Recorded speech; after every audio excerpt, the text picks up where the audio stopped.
Welcome to From Center Ice. My name is Courtney, and I am recording in the dark because the Blackhawks have lost 2 games in a row that were very winnable, and our goaltenders deserve better. So, yes, the Blackhawks lost again, and again it was to Nashville. With the way the division is aligned this year, there are a few teams that aren't normally in the Central, so it's a bit weird to have to play them very often, but Nashville is a team that is always in our division, and so that hatred has just had years and years to build up, so it's a lot worse losing to them than to say Tampa Bay. So losing 2 in a row is just a very sad time, especially 2 games that were very winnable since they both went to overtime. This last one went to a shootout. We almost took it, but our shooters just plain sucked. That's all there is to say about that. They just sucked. Kevin Lankinen was very good in the shootout. The 1 goal was scored by Matt Duchene. It was just a beautiful move, nothing he could do on it. That said, let's jump into my questions from the last game so we can talk about it. Question number 1. What will the lineup changes be? So we knew after the first game against Nashville that there would be a few lineup changes. I thought maybe there would be some more than there were, but there really weren't. Kevin Lankinen came in for Malcolm Subban, to be expected on the back-to-back, and the only other change was Matthew Highmore coming back out of the lineup and Nicholas Beaudin drawing in, so they went with 7 defensemen and 11 forwards. I feel like every time they do this, they lose, so maybe they should stop doing that. Not that it's a bad tactic overall, but whenever the Blackhawks do it, they always seem to lose. Correct me if I'm wrong, but that's just something that I remember as being the case. Anyway, those were the lineup changes. It was nice to see Beaudin draw back in. It is now his 2nd professional year. Last year, he spent most of the season with the Rockford Ice Hogs. He got a game or 2 up with the Blackhawks, but now he is back full-time, going between the active roster and the taxi squad. Once the AHL season starts up in February, maybe he'll get sent back down. I don't think he should. He looked very good out there in his 1 game, so I don't see a reason to send him down unless they want him to get more ice time and don't plan on playing him very often. That would be the only reason. But the Ice Hogs have not started yet, so he is with the Blackhawks, and he played very well. I would assume that he gets into this game against Columbus, but you never really know. I would certainly like to see him. We could see him in both games against Columbus. They are back at home for this series, which is very nice since they haven't won a game on the road yet. So maybe they can come back home and get a little of that home cooking. Question number 2. Will Brandon Hagel see more ice time? Yes! He did! And he got his first NHL point. He got an assist on the only Blackhawks goal of the game, which came from Ryan Carpenter right in front of the net. That goal was the result of an awesome shift by the 4th line, the only line on this team that has consistently been good throughout the season. You gotta feel good for Carpenter. He has had a very interesting start to the season. He's had a few chances. There was a wide open net that he just didn't put the puck into. The puck was bouncing. He shot it out the other side.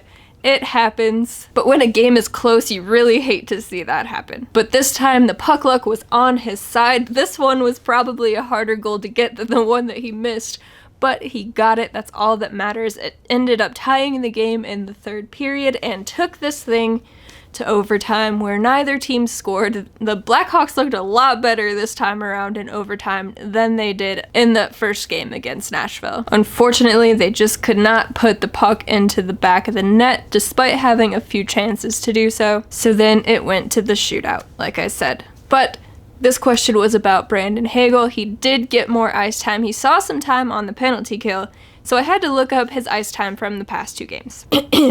In that first game against Nashville, he saw 9 minutes and 54 seconds of ice time. In the second game against the Nashville Predators, he saw 15 minutes and 49 seconds. Those numbers are thanks to Natural Stat Trick. If you enjoy NHL analytics, definitely check out their website. It has basically everything you could want to see. And I love seeing the heat maps from where the shots take place on the ice. So good for Hagel. I would love to see him get some time on the power play. He has a sneaky good shot, and with Alex DeBrincat being out, there are a lot of lineup changes that can be played with, so maybe he will get to see some time on the power play. He has a lot more skill that he is not able to show off down there on the 4th line. The power play would be a great place to do that. Question number 3. Will Patrick Kane look like he cares? More so than the first game against Nashville, that's for sure. If you recall, which I don't know why you wouldn't, unless you just weren't watching the game, which I wouldn't blame you for. In that first game against Nashville, he had 0 shots, he had 0 shot attempts, and the reason they got scored on in overtime was in results of a pretty bad miscommunication with him and Dylan Strome. So the bar was set pretty low for this question. But Kane came out in this one. He had a few shots, definitely had more than his shot attempts in the last game since that was at 0. I believe he ended up with 12 shots on goal, which was a good number any given night. He played almost 28 minutes in this one and didn't get on the score sheet. And then it went to the shootout. And that's where Patrick Kane has to score. And he didn't. And he had a awful shot attempt, if that's even what you want to call it. Okay, that's just me being rude. Yes, it was a shot at the net. It wasn't a good one. He needs to do better. He continues to do that slow down move, and goalies have just picked up on it by now. He needs to come in with speed and try something else.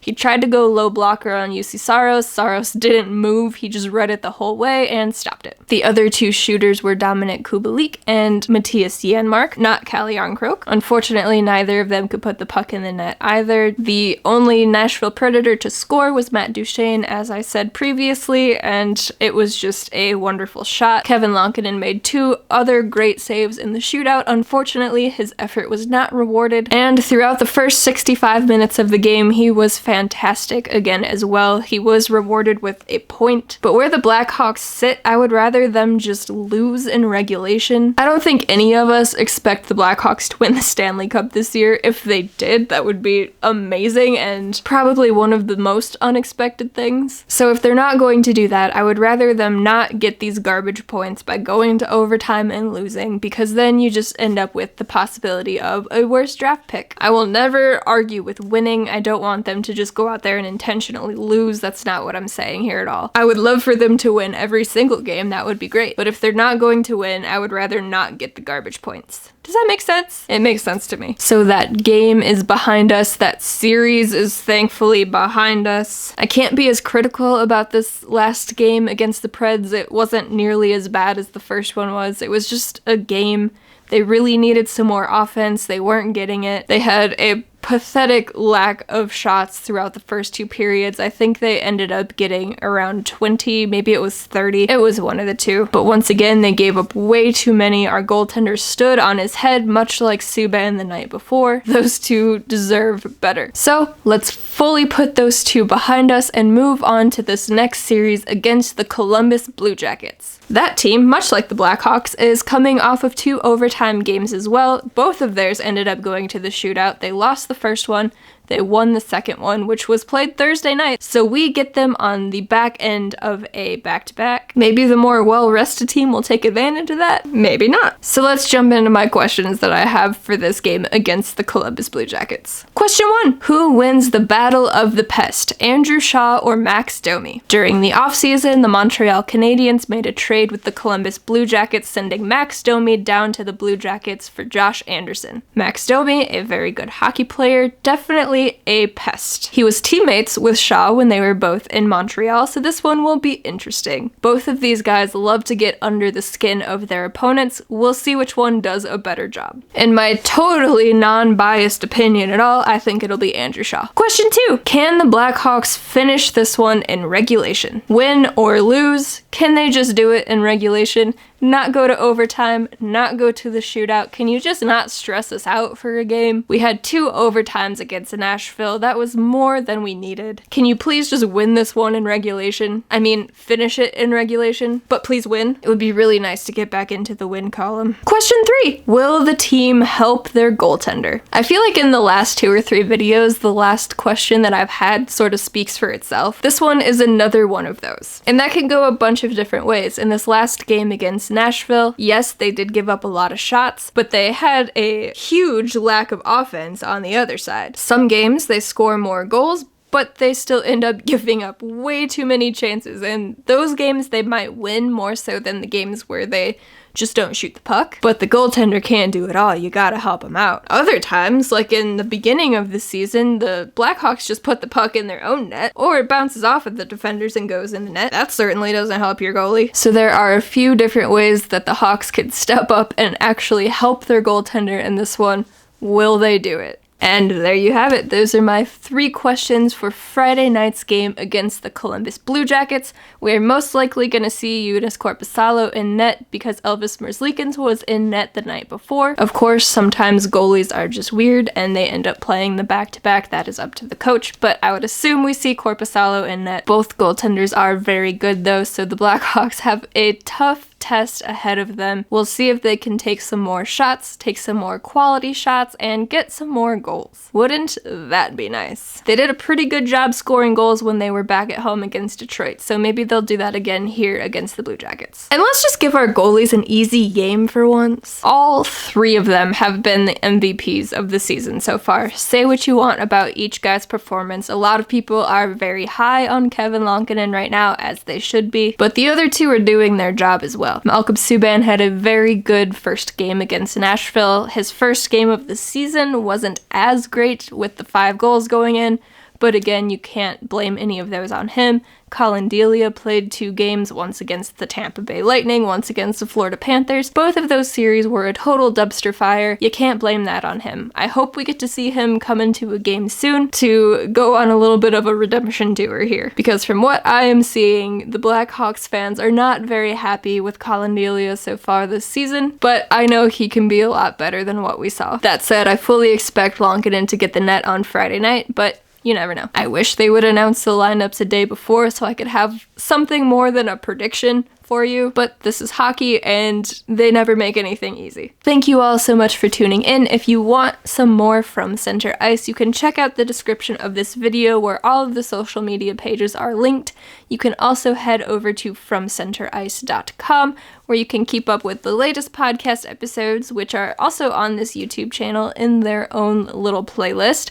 But you can also see the written pieces that come out. I do a preview before pretty much every game. I've only missed one so far this season, which was the morning game against Detroit because I just don't get up early. But the one for the first game against Columbus is already up, so go ahead and check that out. I am also taking a look at the training camp roster for the Rockford IceHogs, so if you are interested in seeing who is attending there, you can go check those out. I have the goaltenders and the defense already posted. I am currently working on the forwards, so that will be up very soon. So go ahead and check all of that out, and I will catch you after this next game. Bye, guys. Thank you all for watching. Please hit that subscribe button to catch more From Center Ice content. If you could, hit the like button on this video, maybe share it with a friend or 2. And while you're here, check out the podcast playlist and catch up on some old episodes. We will catch y'all next time. Bye!